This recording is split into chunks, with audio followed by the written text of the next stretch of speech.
Otra parte importante entonces dentro de la digestión son los pliegues, la mucosa intestinal. La mucosa intestinal tiene como función importante, hemos dicho, la de absorción de los nutrientes, o sea que a esta altura ya los hemos llegado mucho más chiquitos con una molécula sencilla capaz de ser incorporada a través de la mucosa. ¿Qué estructura le permite esto? Una serie de pliegues y de vellosidades por los cuales está revestido, que lo que hacen es aumentar esa superficie de absorción.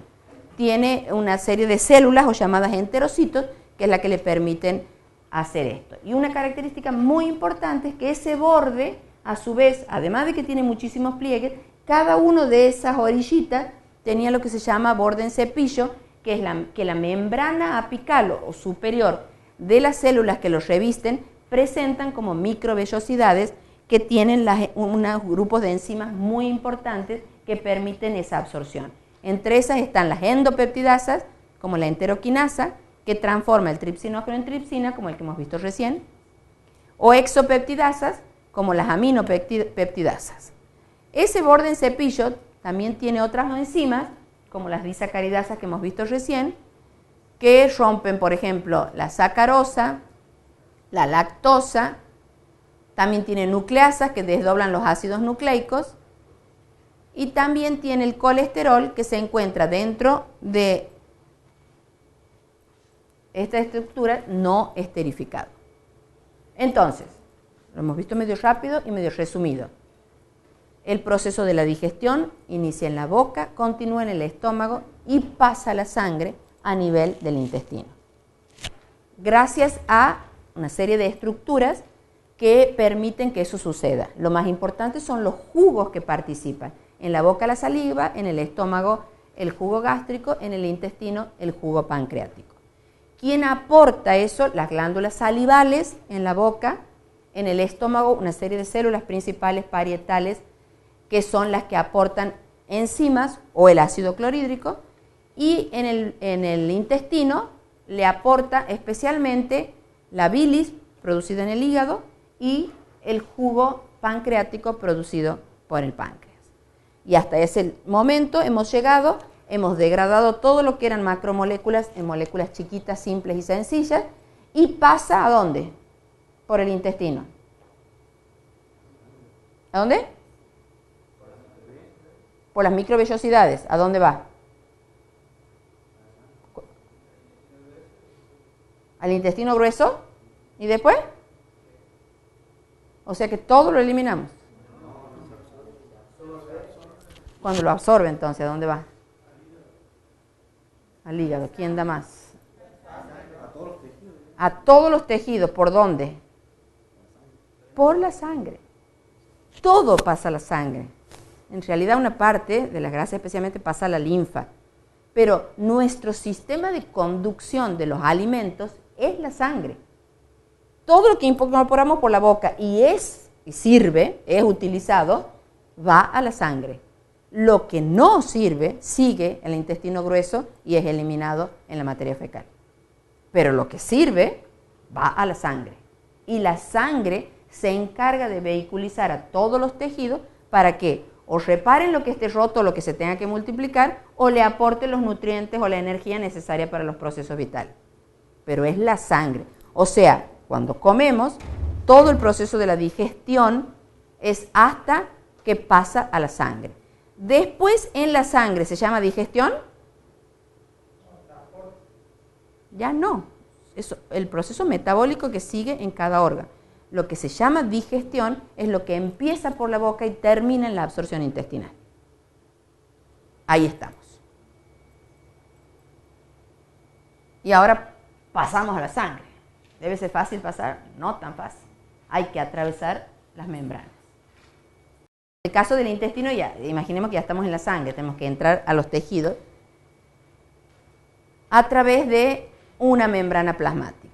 ¿Qué funciones tienen las membranas plasmáticas? Las membranas recubren todos los órganos, las células. Tienen como función importante la barrera de permeabilidad. O sea, hace que no pase cualquier cosa. Gracias a esta membrana le permite que esto quede o esto siga. Entonces regula el intercambio de adentro hacia afuera de iones, de moléculas, ¿entre quién? Entre la célula que está recubierta y el medio extracelular. Eso es la regulación de la permeabilidad. ¿Qué hace también? Mantiene el medio adecuado para que actúe la enzima. La enzima necesita un pH determinado, una concentración determinada, una temperatura determinada. ¿Quién le permite que esas condiciones se mantengan? La membrana celular, que le permite que no salga ni entre lo que sea, sino lo que se necesite. Y participa en los procesos de incorporación de macromoléculas o de eliminación, de secreción de esas macromoléculas. Y la última función sería también importante, es la de mantenerle la forma de la célula. ¿Cómo está formada la membrana celular? Especialmente por lípidos y por proteínas. La membrana de célula es una membrana de lípidos y de proteínas. Pero también esos lípidos o esas proteínas tienen unidos glúcidos. Por eso se llaman glucolípidos o glucoproteínas. Entonces, en términos generales, ¿por qué está formada una membrana celular? Por lípidos, por proteínas y por carbohidratos. Al final por todos. No extremar, falta.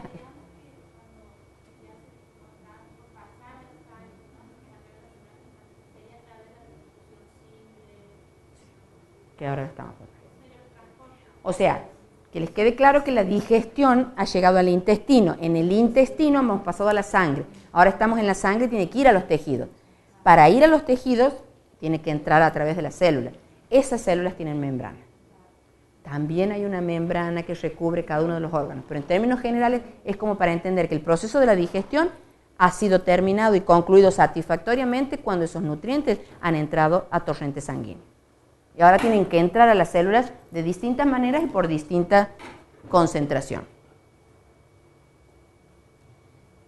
Entonces, lo importante para saber ustedes es que esta capa lipídica o esta bicapa lipídica, que es la que tiene la membrana, tiene tres características importantes, que son estas. Fluidez de la membrana. Fluidez quiere decir que se mueve, que no es constante, que lo que hoy veo en este lugar, por ahí dentro de un rato se ha movido y lo veo un poco distinto. Fluidez, no es rígida, no es dura, no es permanente. Tiene permeabilidad selectiva, no deja pasar todo, ni deja salir todo, ni deja entrar todo. Elige de acuerdo a las condiciones o a la necesidad. Si se trata de una célula para una determinada función, como puede ser nerviosa, muscular, o una célula de piel, tiene permeabilidad selectiva. Y la tercera, que es capaz de rehacerse, o sea, de volverse a construir cuando tiene un daño, tiene una necesidad de volver a fabricar. Eso es muy importante como característica. Y asimetría, que es un poco lo de la fluidez, que no es igual de un lado que del otro. ¿Cómo es esa organización de la membrana? Se llama en mosaico fluido, que es un modelo muy característico donde, ¿dónde está el dibujito? Tenemos a los lípidos que se forman en dos capas, como una bicapa lipídica, y las proteínas la atraviesan o están en uno de los dos extremos, que pueden aparecer de un lado o aparecer del otro. Este es el modelo que se llama modelo de fluido semipermeable y asimétrico. Y este es el dibujito. Ese es típicamente el dibujo de una membrana plasmática, donde está formado por una bicapa, una capa y otra capa lipídica, y estos amarillos son las proteínas. Las proteínas pueden atravesar de un lado a otro de la membrana y son integrales, o pueden estar de un solo lado. Hemos dicho y estos que parecen plantitas verdes son los hidratos de carbono. La parte externa eran los fosfolípidos. Ese es el típico dibujito, para que ustedes pongan las partes, de lo que es la organización de la membrana en bicapa lipídica.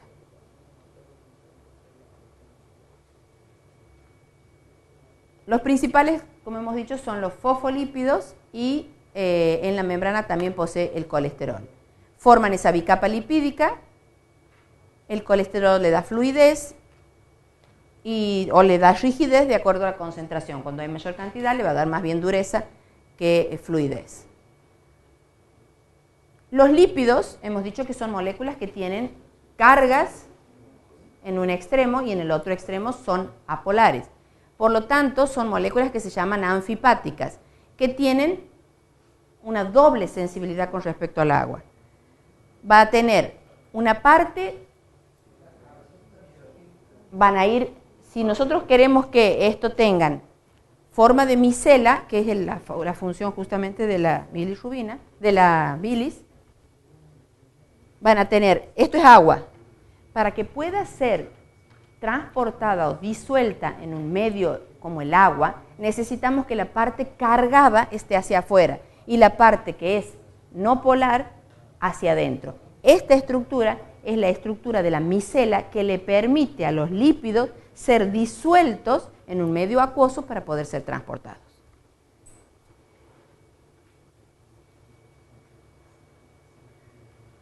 Con respecto a las proteínas en la membrana, es la parte funcional de la membrana, es la parte funcional de la membrana cuando es membrana biológica, obviamente. Y la función más importante es la de hacer esas proteínas como canales de transportación o canales que permitan la comunicación de un lado con el otro de la célula. También actúan como receptores de las señales extracelulares y aquí está el dibujito de cuáles serían las proteínas. Estas que vemos ahí naranja o rosa se llaman proteínas integrales porque son proteínas que atraviesan de un lado al otro de la bicapa lipídica. Esa misma proteína puede atravesarla en distintos puntos o pueden ser proteínas que solo están en la parte superficial y son proteínas periféricas y que no sobresalen del otro. Por ejemplo, sería el caso de esa verde que está para adentro. Esas proteínas son las que se distribuyen diferente alrededor de la membrana. Por eso tienen la característica que le da de asimetría o asimétrica. Ahí tenemos esta naranja que parece un poro, sería una proteína transmembrana. En cambio la verde, que está solo hacia abajo, sería una proteína periférica. Y el último componente que hemos visto son los glúcidos en las membranas. Estos hemos dicho que estaban unidos o a los lípidos o a las proteínas, formando glucolípidos o glucoproteínas respectivamente. Casi siempre están en la capa superior de las membranas, casi exclusivamente, porque en conjunto forman lo que se llama el glucocáliz, que son importantes para el reconocimiento y la protección celular. Están dibujaditos ahí como polímeros en celeste.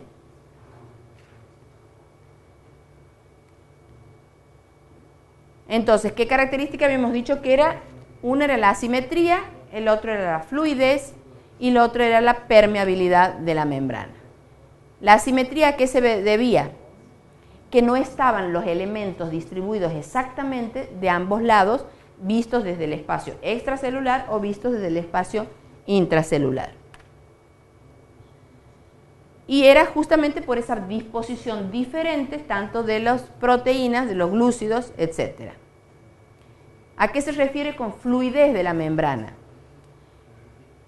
Ese como movimiento que pueden ejercerse porque puede presentar las células como un autosellado, les cierran, lo sacan, se pone, se abre en el otro lado. Eso es lo que le da la característica de la fluidez de la membrana. Esas proteínas, por lo tanto, no son fijas y son estáticas, sino que se pueden trasladar e invertir esa posición. Y la permeabilidad es la función específicamente que determina si las sustancias pueden entrar o pueden salir de la célula. Regula entonces esa permeabilidad el pasaje del agua y la salida de los productos de desecho. Y participa especialmente en el mantenimiento de la homeostasis, que es el equilibrio hídrico entre el adentro y el afuera. Esto es un poco para volver a entender lo que era una solución. Una solución, si tenemos en un líquido y agregamos un poco de sal y preparamos una solución salina, lo que hemos hecho es mezclado dos componentes, uno en gran proporción, que sería el agua, y en pequeña proporción la sal. ese que está en gran proporción se llama solvente y el que está en poca concentración es el que se llama soluto. Entonces la solución es una mezcla de un soluto en un solvente a determinadas concentraciones. Y el soluto entonces es la sustancia que por lo general es la que está en menor cantidad, que se disuelve en el soluto utilizado para mezclar, que suele ser el agua. Y el solvente es la sustancia que se encuentra en mayor cantidad, donde se disuelve el soluto, por ejemplo, en el caso de este ejemplo, sería el agua. Y aquí volvemos a definir lo que son gradientes de concentración. Una concentración la podemos clasificar en hipotónica, hipertónica o isotónica. Siempre el hipertónica es comparada con alguien. En general, cuando hablamos del organismo humano, nos estamos refiriendo a la concentración que tiene la sangre. O también puede ser la concentración que tiene el líquido intracelular. Pero una solución va a ser hipotónica cuando tiene menor concentración que con la que estamos comparando. Hipertónica, mayor concentración con la que estamos comparando, e isotónica, la misma.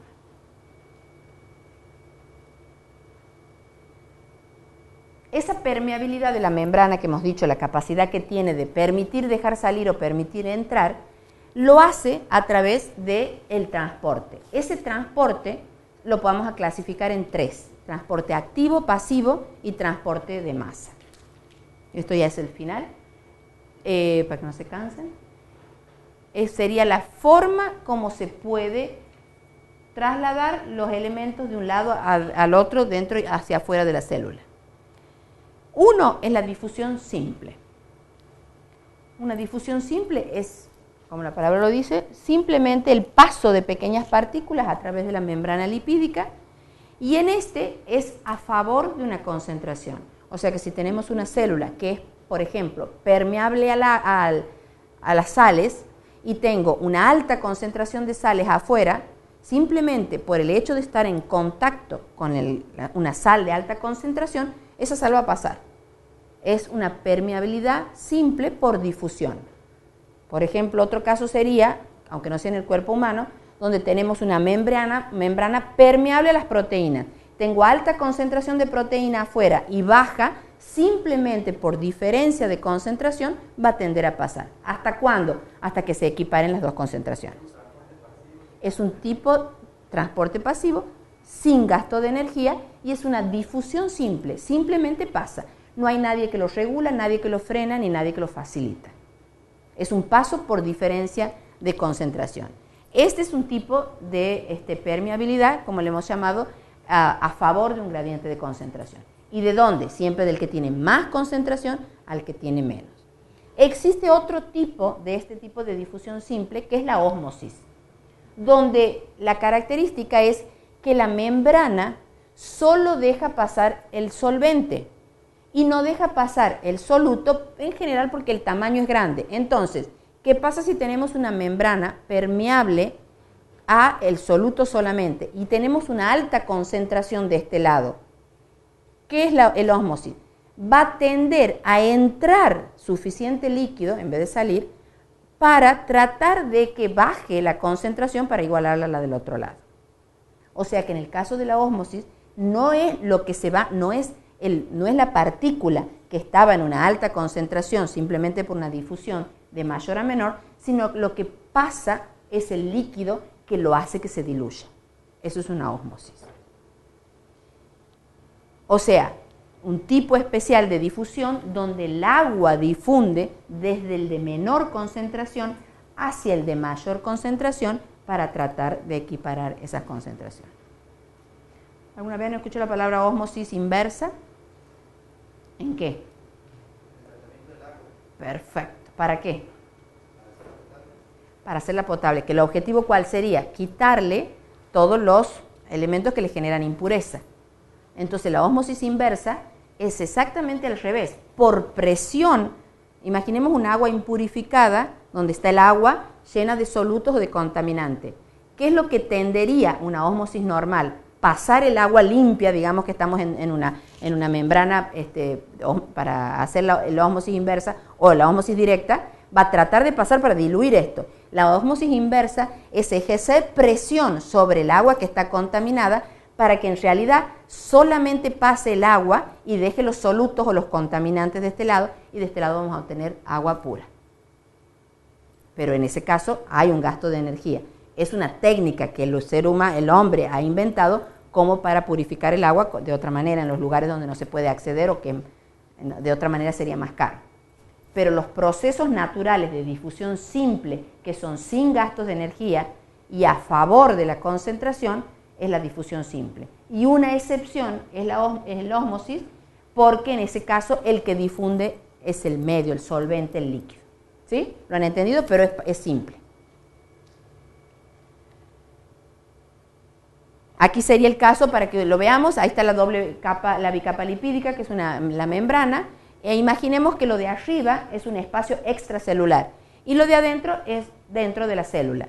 Imaginemos el primer caso donde la célula se expone a un lugar que tiene una alta concentración de esas partículas celestitas.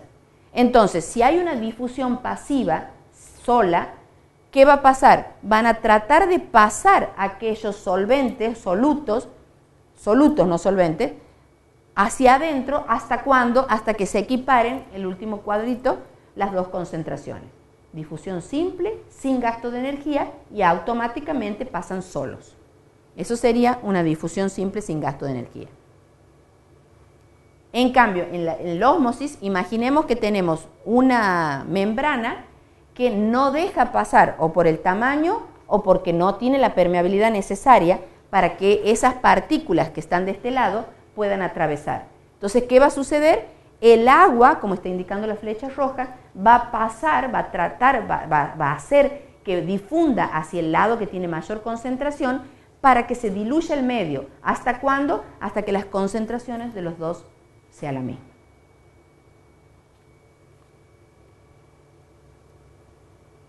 Entonces, como resumen, ¿qué es el transporte pasivo? Es un transporte mediado por proteínas y que la sustancia a atravesar la membrana no son muy grandes ni muy cargadas, ni muy polares. Se realiza a favor de un gradiente de concentración, se lleva a cabo sin gasto de energía, y el ejemplo más clásico es el transporte de la glucosa. En cambio, aquí tenemos el otro transporte, que es el transporte activo. A diferencia del anterior, el transporte activo es en contra de un gradiente de concentración y sí hay gasto de energía.